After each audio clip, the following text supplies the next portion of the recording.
July 19, 1989. United Airlines Flight 232 departs from Denver, bound for Chicago with 296 people on board. The aircraft, a McDonnell Douglas DC-10, was flying smoothly at 37,000 feet. But just over an hour into the flight, disaster struck. At 3:16 p.m., a loud explosion shook the plane. The number 2 engine, located at the tail, had suffered a catastrophic failure. Inside the cockpit, Captain Al Haynes and his crew were faced with a horrifying realization. 232, we just lost number 2 and some hydraulics. Airplane is emergency controllable here. Center United, 232, we're declaring an emergency here. The explosion had severed the plane's hydraulic systems, rendering the aircraft nearly uncontrollable.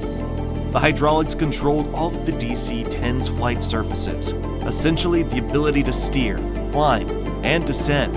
With no hydraulic fluid, the plane became nearly impossible to control. As the flight crew struggled to maintain some level of control, passengers were informed of the impending emergency landing. Some prayed, others wrote goodbye notes to their loved ones. Captain Haynes and his crew, with no hydraulics and almost no steering ability, aimed for Sioux City, Iowa.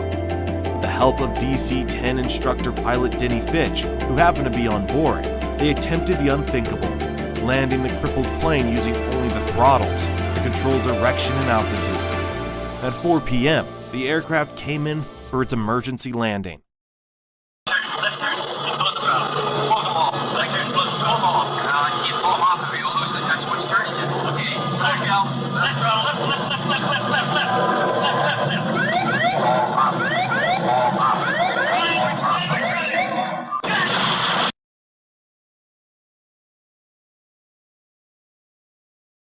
The right wing dipped too low.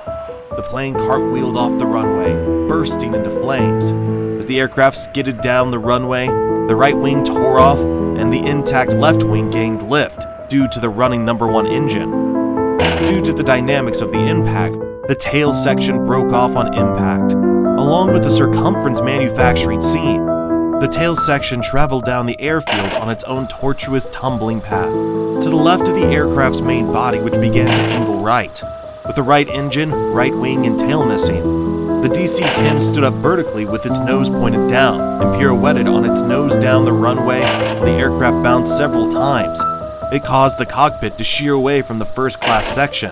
The aircraft's midsection rotated 180 degrees and slammed down on its back, plowing through a cornfield backward. Fire and chaos erupted, but miraculously, out of the 296 people aboard, 185 survived. The heroic efforts of the flight crew, the passengers, and the first responders turned what could have been an even greater tragedy into a story of survival. Investigations later revealed that the engine failure was caused by a crack in the fan disc, a flaw that wasn't detectable during inspections. This led to changes in aircraft safety procedures and advancements in engine maintenance technology. While 111 souls were lost that day, the story of United Flight 232 remains a testament to human perseverance, teamwork, and survival against the odds.